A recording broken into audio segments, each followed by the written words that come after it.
The film opens in Manhattan, where a former police officer named Nick Cassidy checks into the Roosevelt Hotel using the name Joe Walker. A hotel employee named Frank escorts him to room 2105. Nick eats a quick lunch, then calmly writes a will. Moments later, he opens the window on the 21st floor and prepares to do the unthinkable. People on the street notice him, panic spreads instantly, and the police are called. Welcome to Man on a Ledge. The story then jumps back 1 month earlier to a New York prison. Nick has just been sentenced to 25 years for the robbery of the Monarch Diamond, a priceless jewel owned by a wealthy businessman named David. On that same day, Nick's former police partner Mike delivers devastating news. Nick's father has died, and Nick is granted a one-day release to attend the funeral. At the burial, Nick arrives under guard, accompanied by Mike and his fiancée. His younger brother Joey is there too, along with Joey's girlfriend Angie. Two prison officers keep close watch. Mike is clearly torn up, seeing his best friend not only mourning his father, but also facing decades behind bars. Joey, however, feels very differently. He resents Nick and openly claims that his own life improved while Nick was locked up. Overcome with anger, Joey lashes out and punches him. In that split second of chaos, Nick makes his move. He attacks one of the officers, grabs a gun, forces Joey to unlock his cuffs, and demands the car keys. The guards immediately call for backup, but Nick is already on the run. A high-speed chase follows, ending in a crash.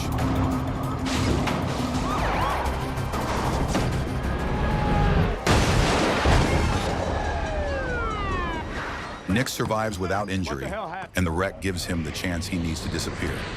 Nick heads straight to a hidden container filled with his belongings, his temporary refuge. From there, the story catches up to the present, with Nick arriving at the hotel under a false name and stepping onto the ledge, ready to jump from the 21st floor. Police and firefighters quickly flood the scene. The area is sealed off to keep civilians and traffic away. An officer named Dante handles crowd control on the street, while another officer, Jack, tries to talk Nick down from the window. Nick makes it clear he has a deadline. 30 minutes. Unless he is allowed to speak with Detective Lydia, he will jump. Lydia is currently on leave after failing to save a man from taking his own life during a previous negotiation. While Jack and Dante search the hotel room, they find a handwritten note stating that Nick intends to leave the world the same way he entered it, innocent.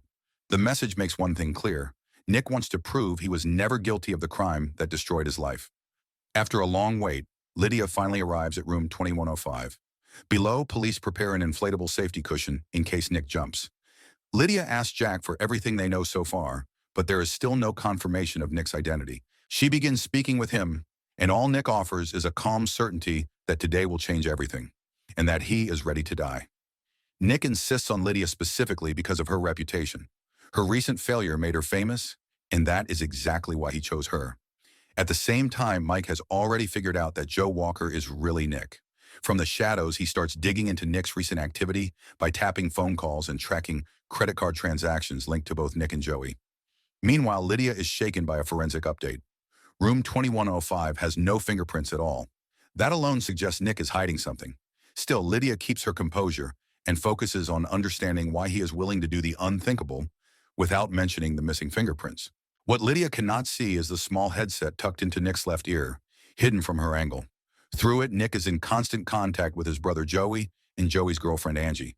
The real plan is already in motion. They are preparing to steal the Monarch Diamond from David's safe. As mentioned earlier in the prison flashback, Nick was accused 1 month ago of stealing the Monarch Diamond, a $40 million jewel owned by businessman David.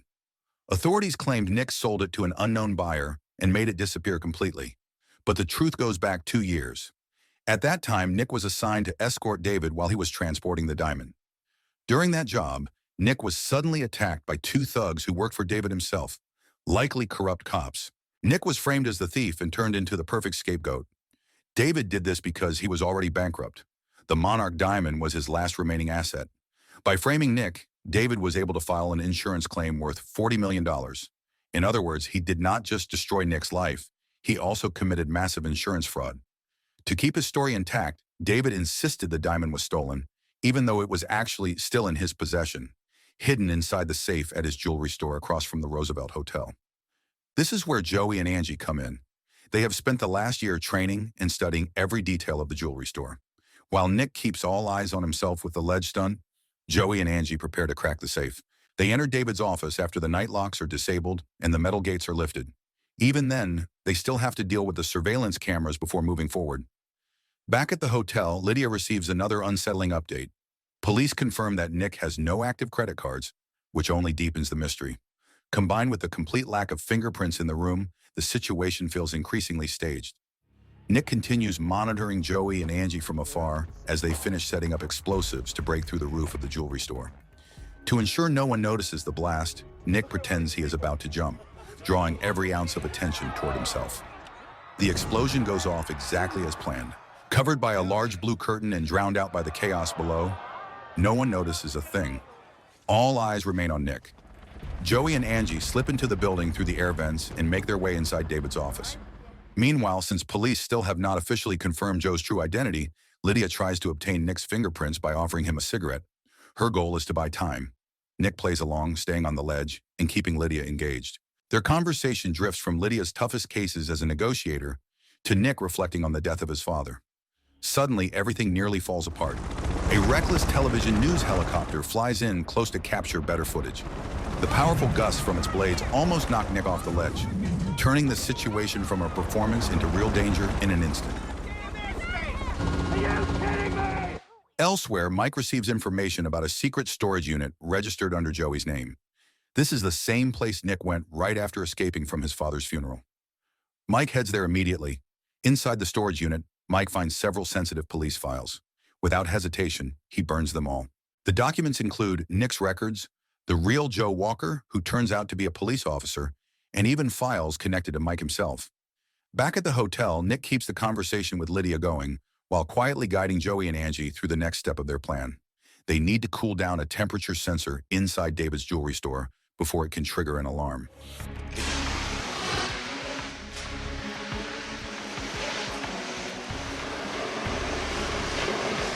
It does not take long for forensics to finish processing the fingerprints. The truth finally comes out. The man on the ledge at the Roosevelt Hotel is not Joe Walker. He is Nick Cassidy, a former police officer accused of stealing the Monarch diamond from a businessman named David, who also happens to own both the hotel and the jewelry store across the street. When Dante explains this revelation, both Jack and Lydia are stunned. They now realize they are dealing with a fugitive tied to a massive criminal case. Lydia presses Nick for the full truth. Nick explains what really happened and exposes David's motive for pretending the diamond was stolen. Nick then makes his demand clear. The world needs to know he is innocent, or he will still jump. To prove his point, Nick escalates the situation.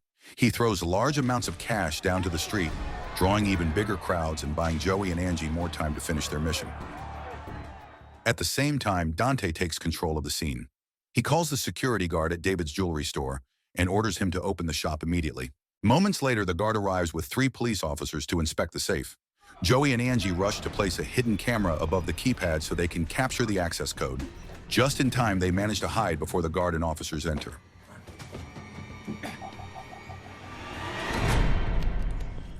Thanks to the camera, they now have the code needed to open the safe. After finding nothing suspicious, the guard and the officers leave. Since only Angie can fit, she crawls alone through the air vent above the vault to disable the remaining sensors inside. By now, Nick's true identity has spread across television broadcasts. Public opinion begins to shift, and many people start believing that Nick was framed. Meanwhile, Lydia contacts Internal Affairs, the division responsible for investigating police corruption. Their role is simple. They go after officers who break the law. According to Internal Affairs, before the Monarch Diamond case, Nick was close to exposing a police officer named Joe Walker for making cocaine evidence worth $1 million disappear. Strangely, 1 week after Nick submitted Joe's name, Joe was found dead in a river.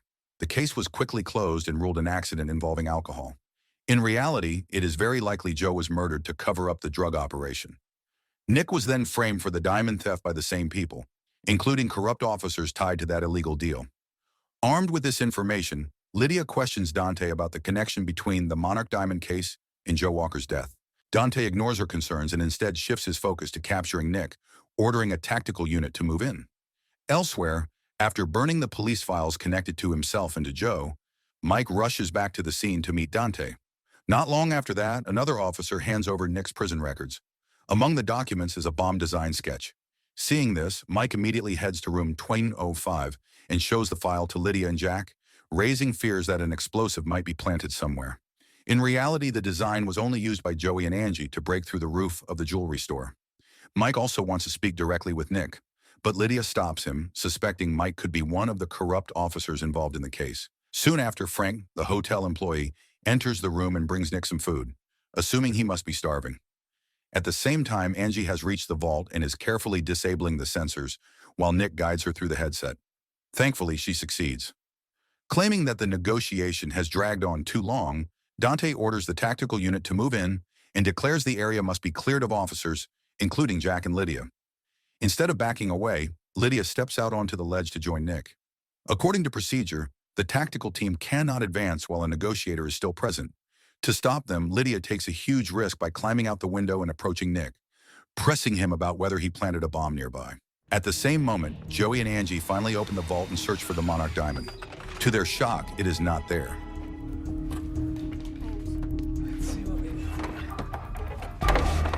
Lydia, standing beside Nick, is then told about the real mission. Joey and Angie are stealing the Monarch Diamond from David's jewelry store across from the Roosevelt Hotel to prove the diamond was never stolen in the first place. Since the main vault is empty, Joey triggers the alarm on purpose to lure David to the store, knowing the diamond might be kept elsewhere. As expected, David arrives with the Monarch Diamond still in his possession and slips it into his suit pocket.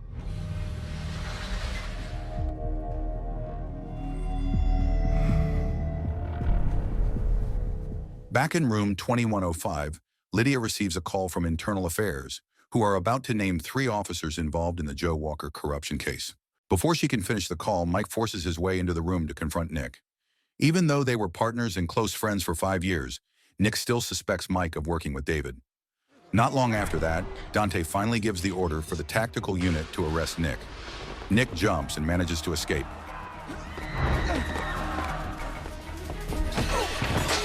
Meanwhile, following their backup plan, Joey and Angie wait for David to enter his office, then grab the Monarch Diamond from his pocket and cuff him to the room.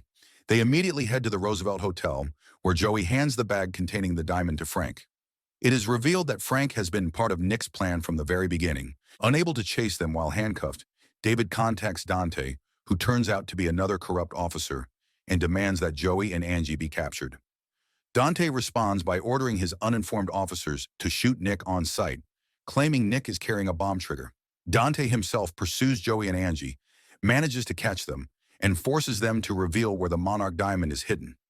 Elsewhere, Lydia receives another critical update from Internal Affairs. They confirm the names of 3 corrupt officers connected to the cocaine case: Joe Walker, Dante, and Mike, who was once Nick's closest friend. Realizing how deep the corruption runs, Lydia immediately races after the tactical unit that is still hunting Nick.